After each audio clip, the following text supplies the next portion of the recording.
We will call this meeting to order at 4 p.m. Let the record reflect that all committee members are present. I can have a proper motion on the minutes for February 28, 2025. Mr. Chair, it would be my pleasure. Wonderful. With that, we have a proper motion. All in favor? Aye. Aye. All right, we're at public comment for up to 3 minutes. Is there anyone from the public that would like to speak? All right, we are going to go right into discussion action items of the resolution claim appeal. Claim number 2158, Halder Al Sultan for Idea. Sorry about that. Al Sultan for $585 in board up fees at 2423 Dunlap Street. Do we have anybody here representing? Oh, if you want to come to the table, please. Anywhere. Oh, yes, that's fine. You have the floor, sir. So I originally purchased this property, as I do every year, from the county auction. And when I went to the auction, I was informed that the property wasn't red tagged because they have people from code enforcement there. You said the property you were informed was It was not red tagged. So a couple weeks later, I went for another property. I pulled some permits. I was like, let me double check since I'm here. Spoke with a lady at code enforcement at the building department, and she said it wasn't red tagged. So 3 months later, November 5th, I get a letter in the mail, or the next day, I think it was the 6th, stating that I had a red tag fee and a border fee.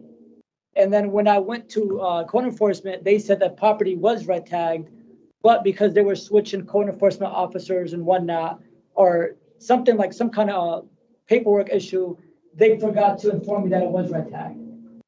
And now I'm being responsible to pay a $585 red tag fee for something that I don't feel like it was my fault, nor if it was a red tag, I would have went through the proper steps of keeping the property, the windows sealed up and whatnot. So that's why we're here today.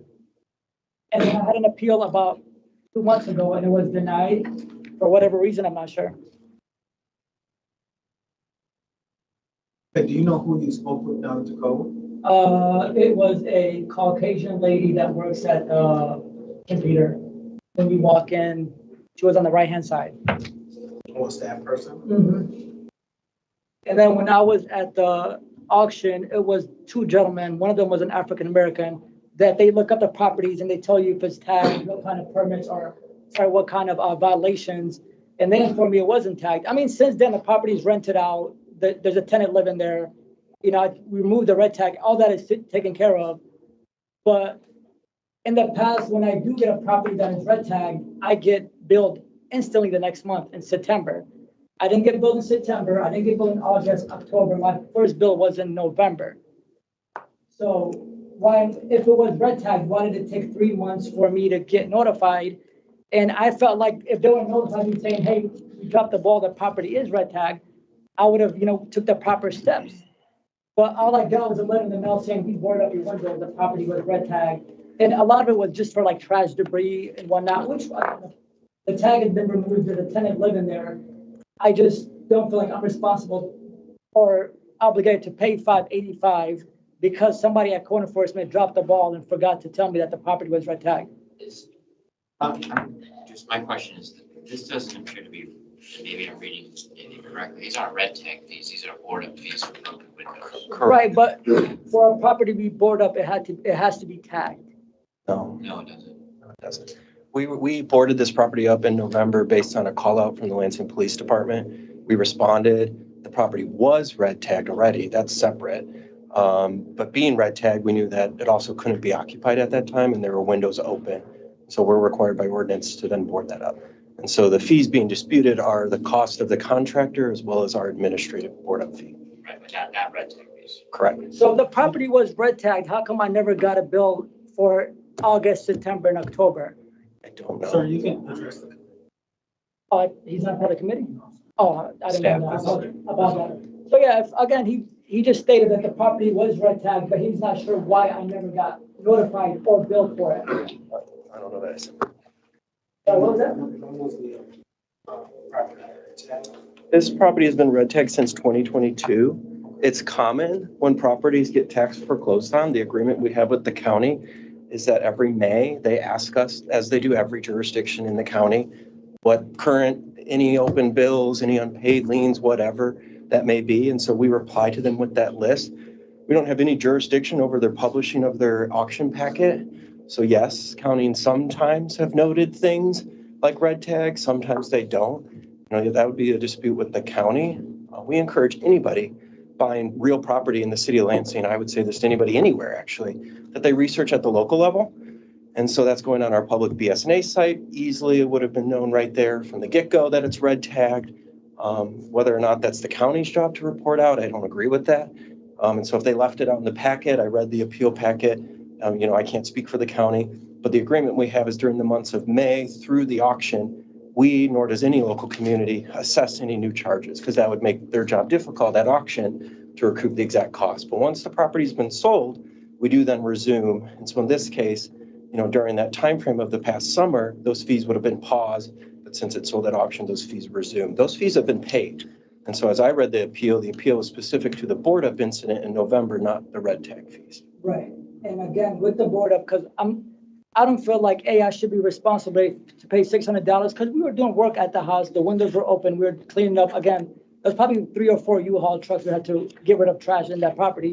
So we left the windows open to make sure the property was sanitized and because we cleaned it and whatnot. But had I known it was red tag, I would have took the proper steps, closed the windows once we leave for the day.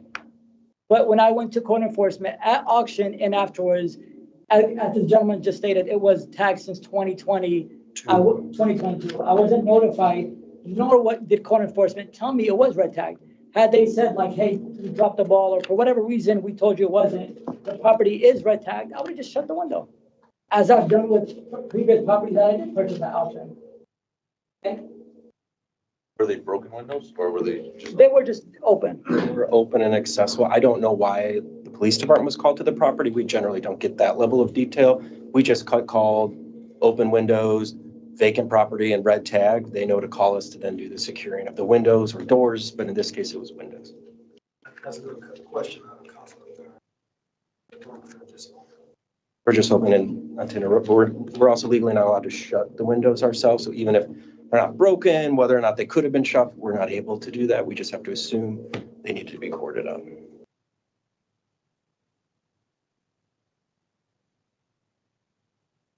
Questions, committee?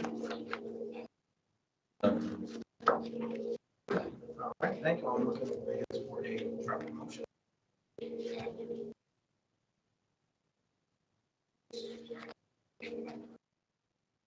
I move to deny. Okay. So we have a motion to deny the claim. All in favor? Aye. Thank you, sir, for coming. This will be Mondays at the council meeting for a final vote. So if it was denied, what are my next steps if you guys do deny the motion to, essentially, you guys are gonna hold me liable, what are my next steps moving forward? So this is the committee in which we have voted to deny your claim to the council on Monday for a vote to either deny it or not. And at that point, then you know whether the fee was standing as is or not. Okay.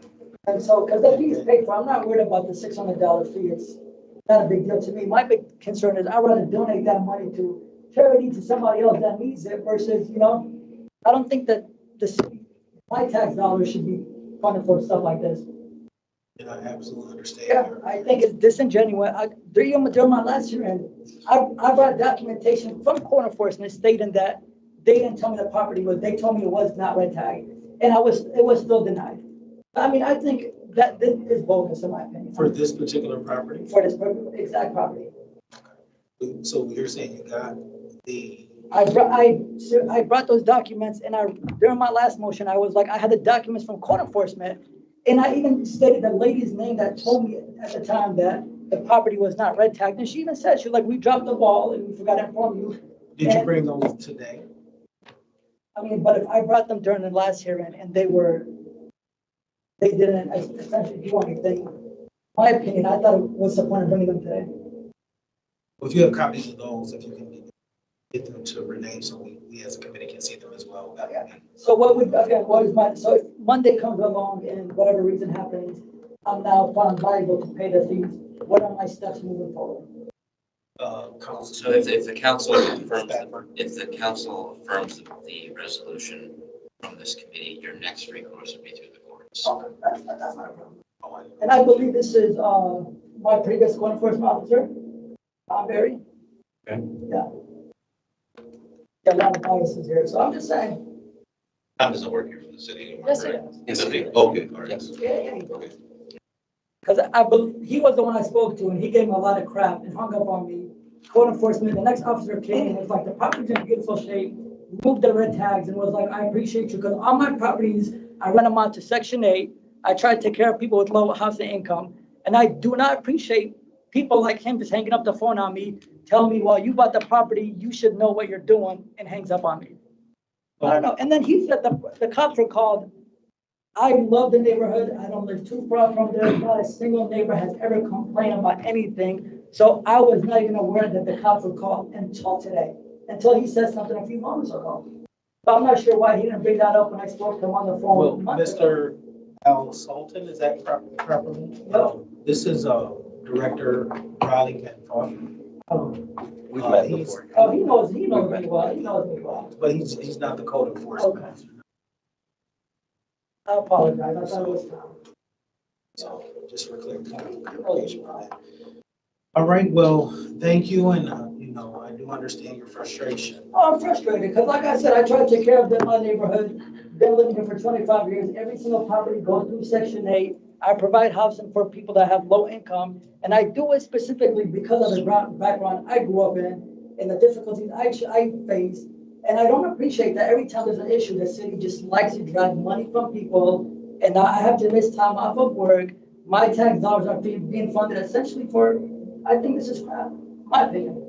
Yeah, I'm for sure it's gonna get denied, just like how it was a few months ago, and I will take it to court, and I'll let a jury of my peers decide my fate, and I'm cool with that. Thank you so much for coming today. We have, next on the agenda is C, Resolution Fireworks Display License, Lansing, Lugnuts, and Pyrotechnical Fireworks, Inc. at Jackson Field for multiple days. Yes, you got that right. Pyrotechnico fireworks. Say it again? Pyrotechnico. Pyrotechnical, I did good. Pyrotechnico, you did well, yes. So my name is Michael Falk. I'm with Pyrotechnico Fireworks. I handle the state of Michigan for the company. And we've been contracted by the Lansing Lugnuts once again to provide their firework displays post-game for 16 of their home games this summer, starting mid-May and going through the end of August. So that is why I'm here. I've got a request for the display license, which I assume is in front of you, and I'm here to answer any questions that you may have.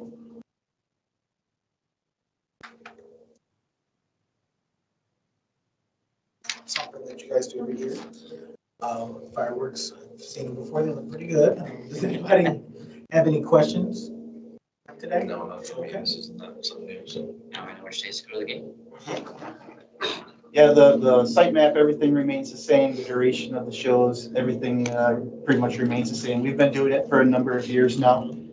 I'll probably be in front of you again here soon because we're also doing the City of Lansing display on the 4th again this year. So I assume I'll probably be back for that soon too. So Doing two on the 4th.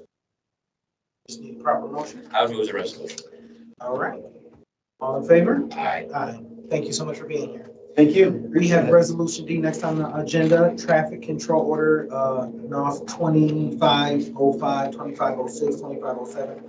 Regulate parking on Post Oak Lane and Darren Drive. Anybody here? Oh, all right. Thank you. This request is based from request from the Lansing School District, specifically the staff at Post Oak Elementary School. Yearly, they post bell times and usually change them from what they were the prior year, et cetera. And they had changed bell time and asked if we could change the parking restrictions that are time limited, as well as the one-way directional traffic during their drop-off or pickup times specifically. right now, there is no drop-off, one-way traffic restriction. However,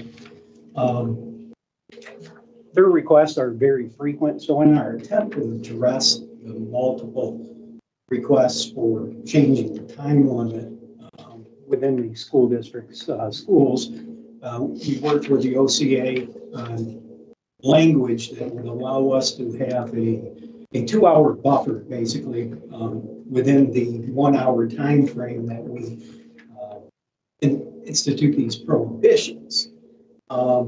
So after some back and forth on the language, we've come to traffic control orders that you see in here that lists a specific 2-hour time frame in which I consulted with the school district on what they would deem as their maximum minimum times for both the morning drop-off and the afternoon pickup.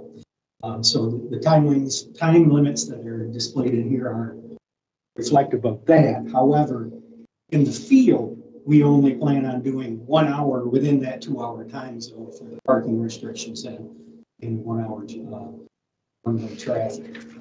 Reason being is within the MMUTCD, there's requirements on when you can and can't do specific things regarding parking, school zones, et cetera. In school, it's a 1 hour time frame, so we kind of stayed within those same limits.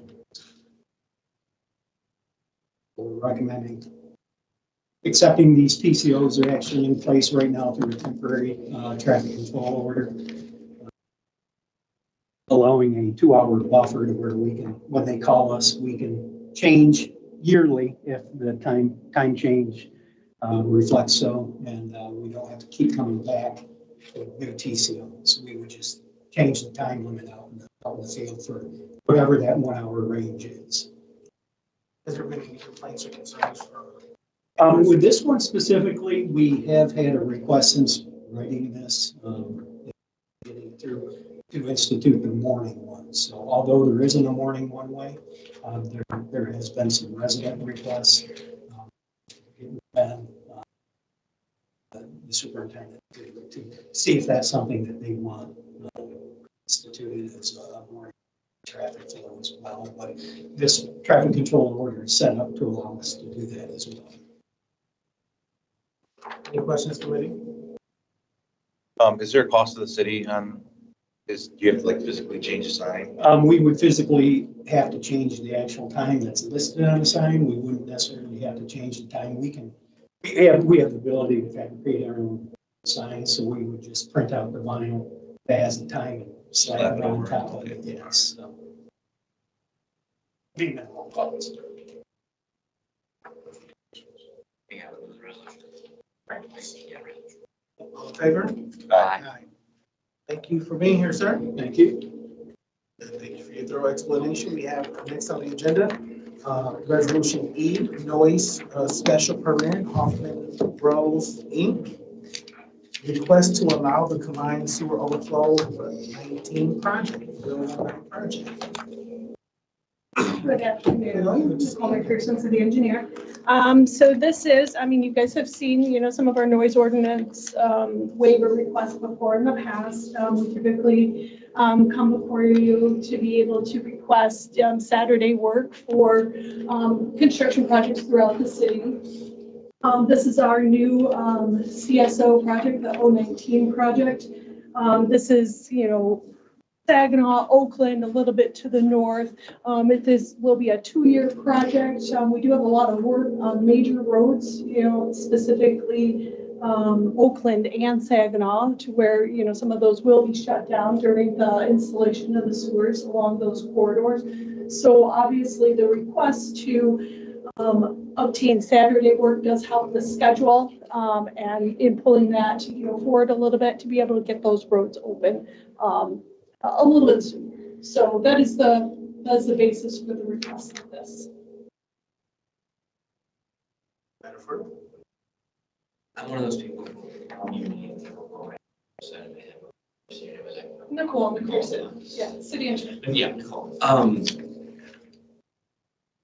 Seeing this council has not been particularly enthusiastic about noise pollution. Yeah, absolutely. What goes into the process of planning these projects out where, I'm just kind of spitballing like, so if we know we can do X without Saturdays, why do we plan it for X plus Y and over Saturday? That was gonna be my exact is there- question. is there It's like- like every Is project. there a way to scale them down while still achieving our goals so that Saturdays aren't as essential? Because it feels like every project comes before us with every Saturday request waiver. And from what we've heard in this committee and at the dais, oftentimes they use every Saturday.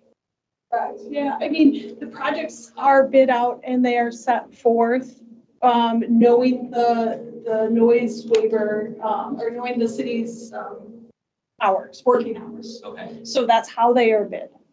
It is always a hope, that we can, I don't want to say, a lot of our projects have been obtaining that for a long time, and that's not the preference here. It's just indicating, yeah, it does help the schedule. It helps it, get done a little bit earlier because it's a longer project. But it is not a guarantee when the contractor bids these So the projects. contractors, when they come before us, when they're selected, Mhm. it is not assumed that this will pass, and they are held to the schedule in Absolutely. the contract. I'm one person at this table. I would think this has probably got the same fate as the last one. It would be my thought that this does fail at council, that if it looks like they're gonna need it later in the season, maybe that's a way, like another route to come to us and say, hey, listen, we've tried. Or we're behind We've schedule had or 15 something rain like that. days, and Okay. like, I'm not saying that's gonna fail, I'm one person, Right, but of course. we'll move this out to council, I'm sure, and it might pass, but I think as we've seen over the last few weeks and months, this particular council hasn't been very excited about noise waiver on Saturdays in the neighborhoods. Right, and maybe if I may, in regards to the one that came before you guys for the 015 South, I feel for it because we've also had a new process to where we would have them working through the winters. That's not been our MO either, to work through the winters for our CSO. So, you have contractors working through the winter, not on Saturdays, not, long hours because, there's no daylight. But at that point, you have that. And then, you're coming back, to people who have lived through CSO construction. I mean, it's not fun. Construction, a CSO construction is the most intense construction project that we're going to implement within the city on our major and local roads. There is a lot of work to do on these projects. And, once it's experienced after 1 year, people are like, well, I don't like that, so people have more voices, which they should. So, with this is obviously, it wasn't, we don't know anything about what we're going to do next year with winter. That is something I'm looking at to be able to figure out that benefit. But I do think that has played a part in that as well. And I'm not trying to be antagonistic, we see these for 2 years for every Sunday, and just Saturday. I'm sorry, and obviously we hear from the residents that they do years of living through construction yearly. So that was just my observation is that it might be process improvement to kind of see if they're needed along. To make it denied this, but certainly I predict it's fate in council. Appreciate that. It's definitely something we can. I mean, I'm willing to go yes on these kinds of things when they're essential, but when we grant someone license to have an extra 30 days to do something they said they could do less, it doesn't encourage on time. It doesn't necessarily encourage on time. I concur with everything you said. Just write that down. Mhm. Because you talk it down. Anything to add? No, I agree as well. In the interest of process on that, we'll do the resolution. Can we deny these in the council committee? I will have to double check. Off the cuff. I believe that this is one of those things that could potentially not be voted out of committee. It's not like a zoning, right? Because There are the city certain, rule. yes, so We table this resolution. Pending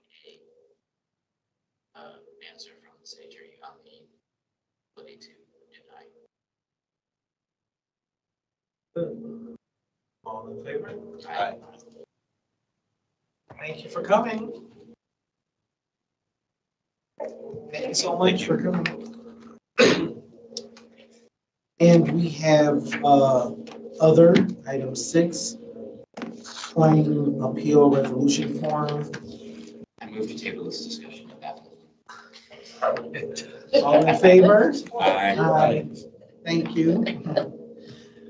All right, and then we have G and H, which is a pass-through for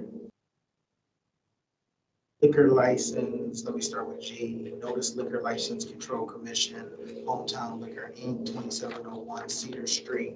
Request for transfer ownership to SDM license with Sunday sales permit. 500 Williamson Center Road, Williams to 2107 Cedar. Yes, These are just coming before us as sort of FYI. Right? yes, like the others that have come through. I do have a question though. Maybe City Attorney can answer. It's been stated on the dais that we have too many liquor licenses in Lansing, and from what we're approved, 3 over, it was stated. And so this saying it's coming from Williamston City to Lansing. How does that work? If it's been stated that we have too many liquor licenses for our region. I don't know. I have to look into that and get back to you. It's my understanding that the MLCC allows certain transfers from local jurisdiction to local jurisdiction without that cap on, I think the cap is essentially on new liquor licenses. So oftentimes you will see a business or somebody who wants to purchase a liquor license for a business in the city, purchase one from another local jurisdiction. Because there's one available, and that is permitted between jurisdictions, but what's impermissible is like a brand new license. Okay. We've had a few last week that were new. Those are DDA licenses. Those are specifically permitted to be created under the DDA, the developmental district. Yes, exactly. And that's permitted. And that also does not go toward essentially the city's quota for liquor license. Do they have any quotas for the DDA license? Is it like you could have 10 for those areas or? No, as long as as the business meets certain requirements, is in a certain location, I believe with a certain amount of investment, and the thing is that LADC speaks to when they're here, then those can be permitted without applying toward them. I didn't know that it would want to. It's kind of been cobbled together over the last several decades, i.e. the allocations for jurisdiction was in older licenses are layered on top of components. Okay, that makes sense. So you use wonderful language from Intergen because it seems like that to me. So thank you for that. Thank you also. Okay, all right, well, we have G and H just as an FYI pass through. And if you could look at and see if there's any sort of information for our next meeting.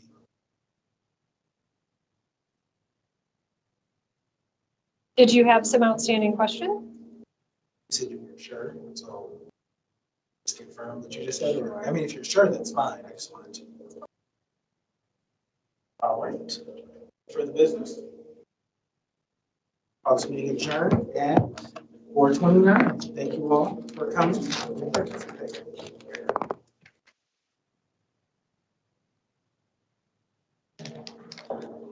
Large,